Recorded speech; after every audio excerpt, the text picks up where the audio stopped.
The café was buzzing, sunlight spilling across the polished wooden counters, when the door creaked open and a man stepped inside. He moved with quiet precision, his tailored coat brushing just above his boots, the kind of man whose presence made conversations falter for half a second without anyone knowing why. He walked to the counter, pulled a glove from his hand, and spoke in a voice that was calm, commanding, yet weary. He ordered only a cup of coffee. That was when it happened, when the young waitress, her hands trembling as she reached for the notepad, slipped him a folded piece of paper beneath the receipt. Her voice was steady, her eyes fixed forward, but her lips were pressed thin with urgency. The paper touched his palm for only a second, but the weight of it stopped him cold. He did not open it immediately. He simply held it there, as though aware that a single line of ink might turn his world upside down. No one in the café noticed, or perhaps they pretended not to. People had become good at that, pretending, ignoring things that didn't fit neatly into their morning rituals. But he noticed. He always noticed. And though the billionaire had built empires that touched every corner of the nation, nothing had unsettled him like the silence in that folded note, now burning in his hand. The waitress, her name was Alana, moved away with a grace that disguised exhaustion.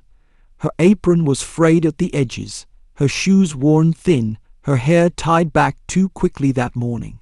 She did not look back at him, but she knew he would read it. She knew he was not the sort of man to leave things unopened. He sipped his coffee first, black, no sugar, no cream. The taste was sharp, grounding him. Only then did he let his fingers unfold the note. And when he read the words, just 7 of them, his breath caught in his chest. They said, "They know who you are. Be careful."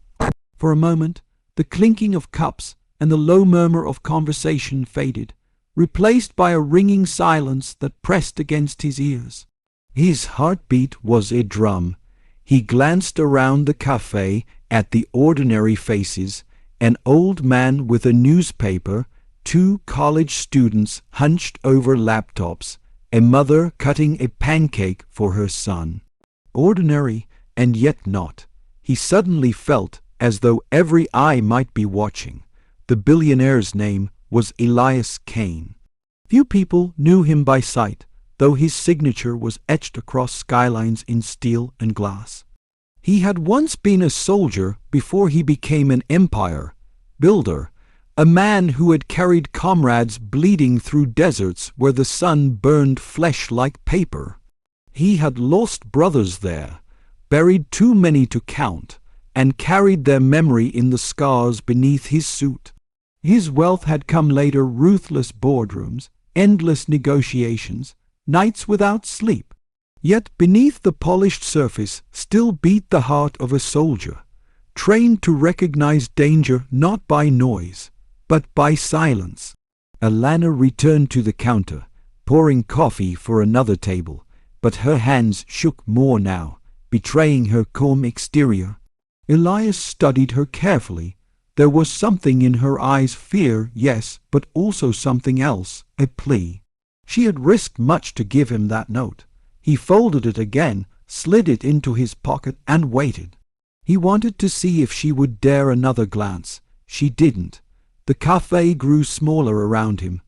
Every scrape of a chair sounded sharper, every doorway more vulnerable. He was trained for war zones, but this was different. Here, danger wore civilian clothes.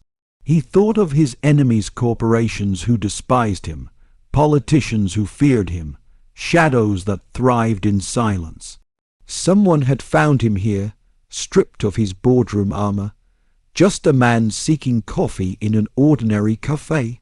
And this waitress, this quiet stranger, had chosen to warn him. He let the minutes stretch. The coffee cooled in his hand.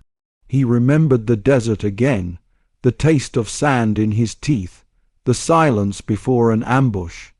His instinct told him to leave. But something about the note about her kept him still. Sometimes the most dangerous thing a man could do was move too quickly. When the shift ended, Alana untied her apron with deliberate slowness. She knew he was watching. She knew the risk was not over.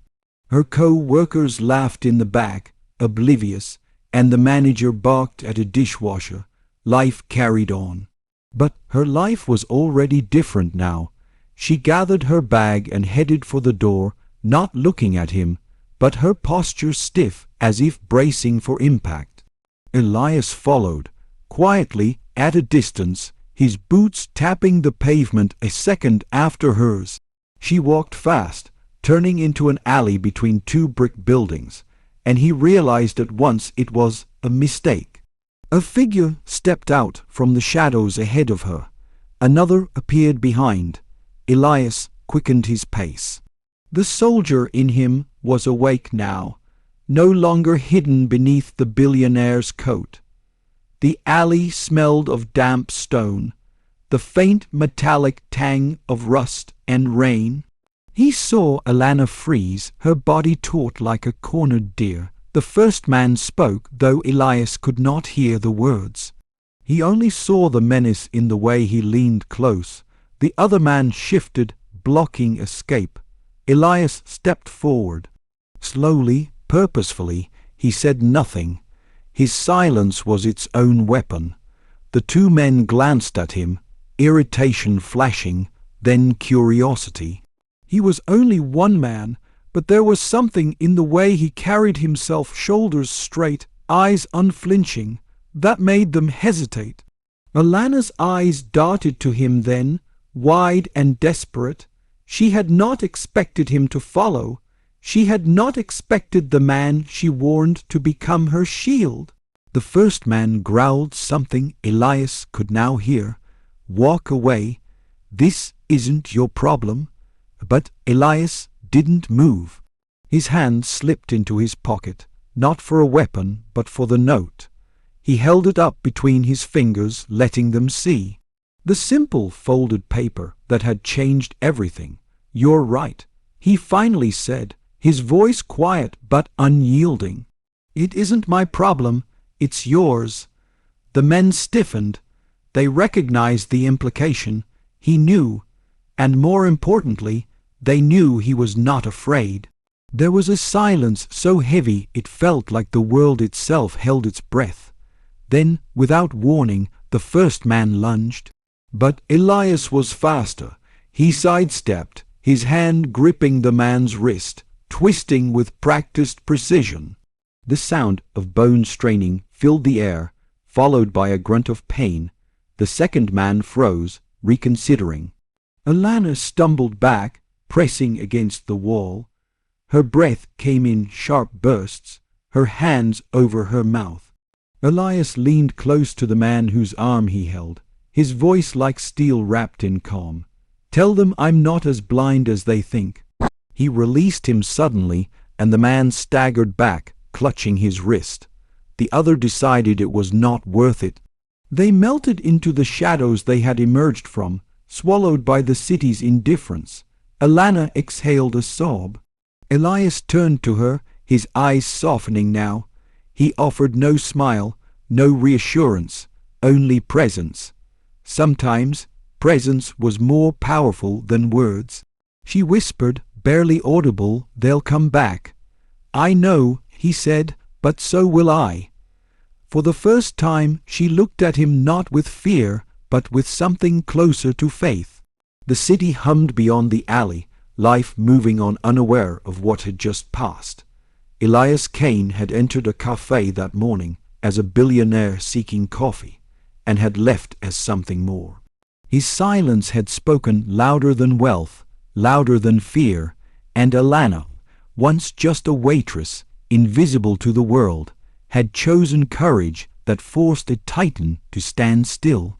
Later, when people spoke of Elias Kane, they would remember not the skyscrapers or the fortune, but the quiet dignity of a man who stopped cold because a stranger slipped him a note.